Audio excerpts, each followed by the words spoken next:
صحیح بخاری حدیث نمبر 7 درجہ صحیح۔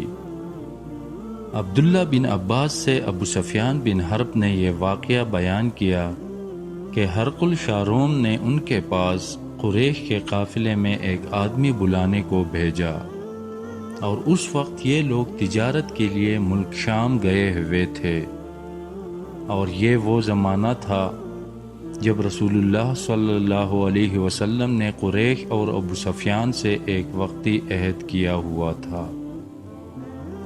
جب ابو سفیان اور دوسرے لوگ ہرقل کے پاس ایلیا پہنچے جہاں ہرقل نے دربار طلب کیا تھا، اس کے گرد روم کے بڑے بڑے لوگ علماء وزراء عمراء بیٹھے ہوئے تھے۔ ہرقل نے ان کو اور اپنے ترجمانوں کو بلوایا، پھر ان سے پوچھا کہ تم میں سے کون شخص مدعی رسالت کا زیادہ قریبی عزیز ہے؟ ابو سفیان کہتے ہیں کہ میں بول اٹھا کہ میں اس کا سب سے زیادہ قریبی رشتہ دار ہوں۔ یہ سن کر ہرقل نے حکم دیا کہ اس کو ابو سفیان کو میرے قریب لا کر بٹھاؤ اور اس کے ساتھیوں کو اس کے پیٹھ کے پیچھے بٹھا دو۔ پھر اپنے ترجمان سے کہا کہ ان لوگوں سے کہہ دو کہ میں ابو سفیان سے اس شخص کے یعنی محمد صلی اللہ علیہ وسلم کے حالات پوچھتا ہوں، اگر یہ مجھ سے کسی بات میں جھوٹ بول دے تو تم اس کا جھوٹ ظاہر کر دینا۔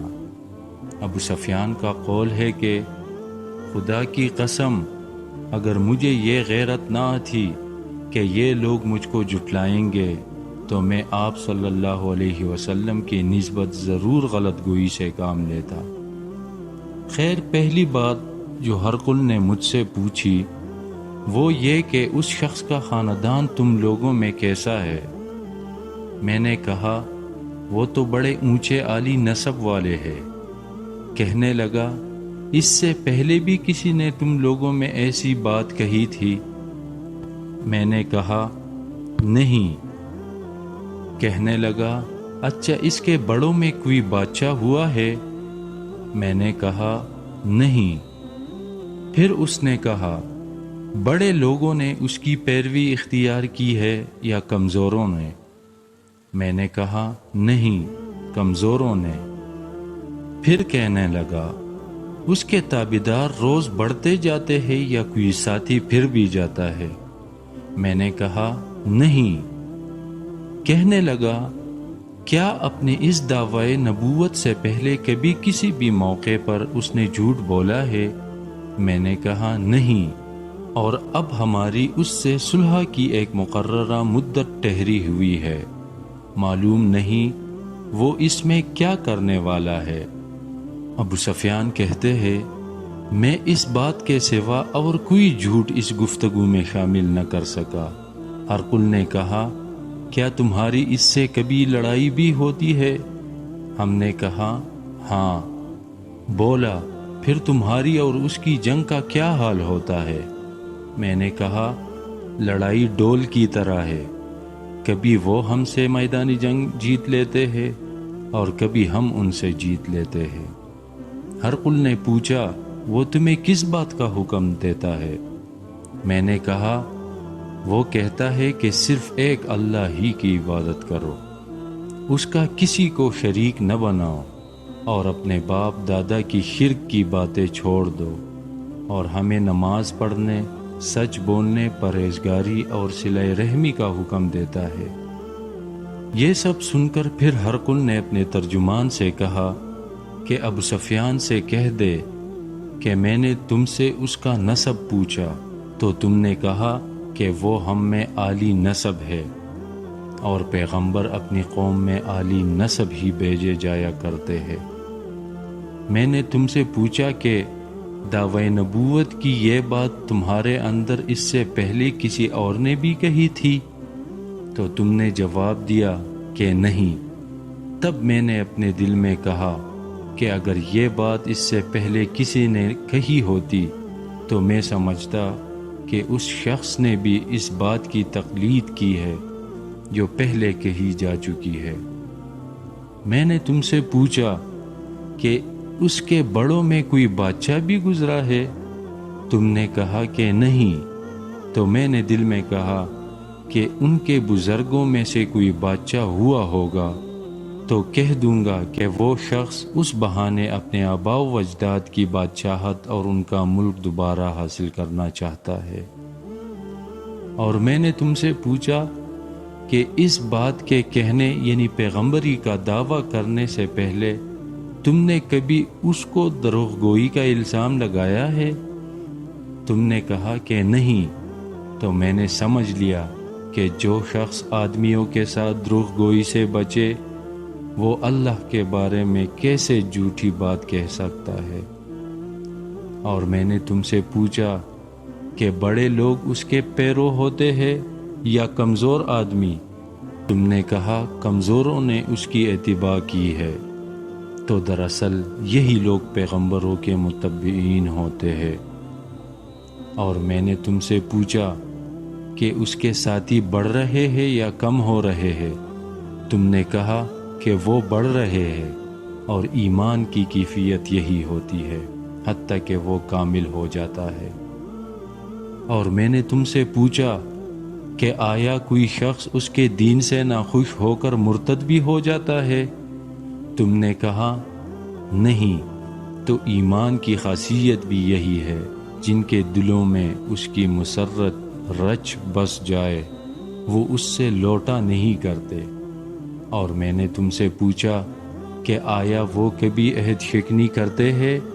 تم نے کہا نہیں، پیغمبروں کا یہی حال ہوتا ہے، وہ عہد کی خلاف ورزی نہیں کرتے۔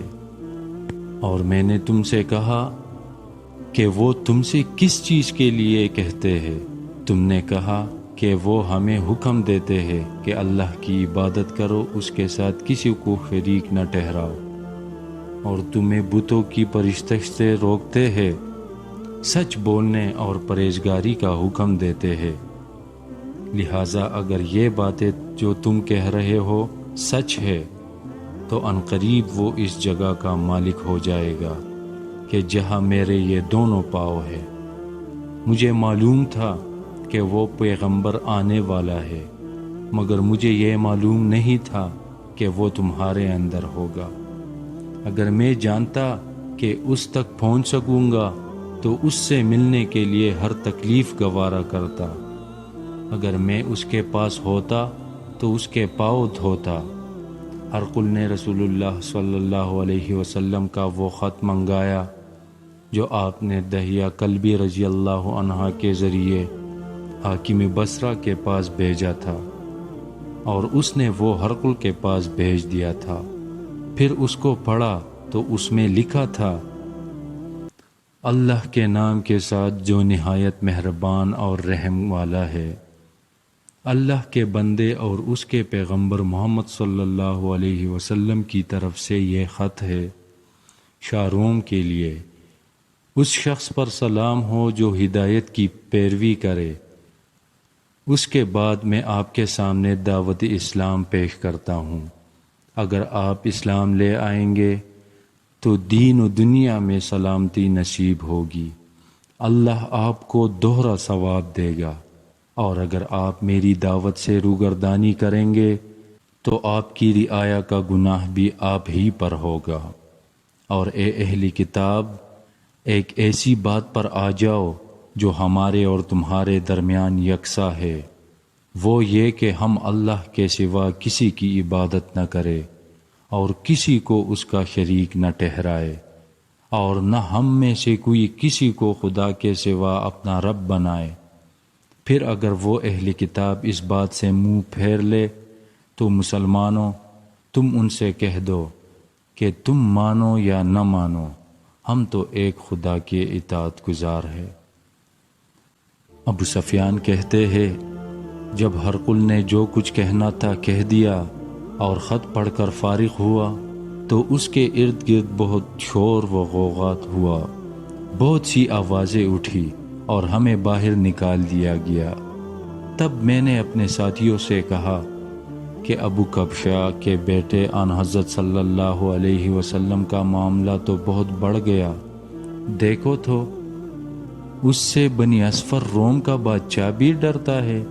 مجھے اس وقت سے اس بات کا یقین ہو گیا کہ حضور صلی اللہ علیہ وسلم عنقریب غالب ہو کر رہیں گے، حتیٰ کہ اللہ نے مجھے مسلمان کر دیا۔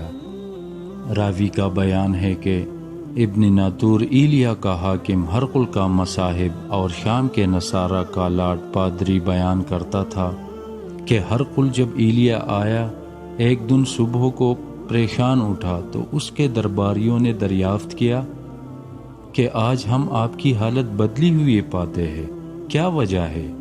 ابن ناطور کا بیان ہے کہ ہرقل نجومی تھا، علم نجوم میں وہ پوری مہارت رکھتا تھا۔ اس نے اپنے ہم نشینوں کو بتایا کہ میں نے آج رات ستاروں پر نظر ڈالی تو دیکھا کہ ختنہ کرنے والوں کا بادشاہ ہمارے ملک پر غالب آ گیا ہے۔ بھلا اس زمانے میں کون لوگ ختنہ کرتے ہیں؟ انہوں نے کہا کہ یہود کے سوا کوئی ختنہ نہیں کرتا، سو اس کی وجہ سے پریشان نہ ہوں۔ سلطنت کے تمام شہروں میں یہ حکم لکھ بھیجیے کہ وہاں جتنے یہودی ہو سب قتل کر دیے جائے۔ وہ لوگ انہی باتوں میں مشغول تھے کہ ہرقل کے پاس ایک آدمی لایا گیا جسے شاہ غسان نے بھیجا تھا۔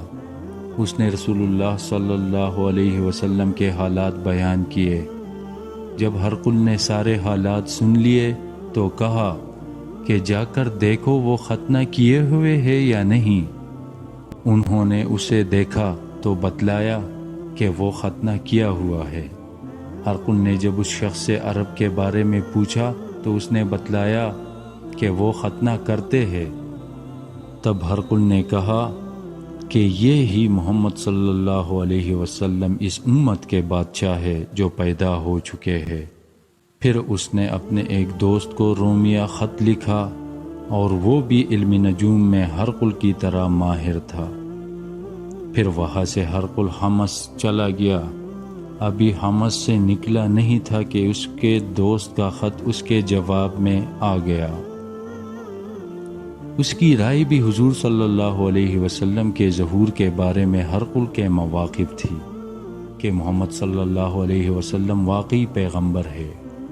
اس کے بعد ہرقل نے روم کے بڑے آدمیوں کو اپنے حمص کے محل میں طلب کیا اور اس کے حکم سے محل کے دروازے بند کر لیے گئے۔ پھر وہ اپنے خاص محل سے باہر آیا اور کہا، اے روم والو، کیا ہدایت اور کامیابی میں کچھ حصہ تمہارے لیے بھی ہے؟ اگر تم اپنی سلطنت کی بقا چاہتے ہو تو پھر اس نبی صلی اللہ علیہ وسلم کی بیعت کر لو اور مسلمان ہو جاؤ۔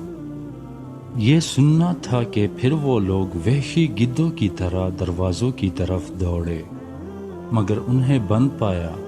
آخر جب ہرقل نے اس بات سے ان کی یہ نفرت دیکھی اور ان کے ایمان لانے سے مایوس ہو گیا تو کہنے لگا کہ ان لوگوں کو میرے پاس لاؤ۔ جب وہ دوبارہ آئے تو اس نے کہا، میں نے جو بات کہی تھی اس سے تمہاری دینی پختگی کی آزمائش مقصود تھی، سو وہ میں نے دیکھ لی۔ تب یہ بات سن کر وہ سب کے سب اس کے سامنے سجدے میں گر پڑے اور اس سے خوش ہو گئے۔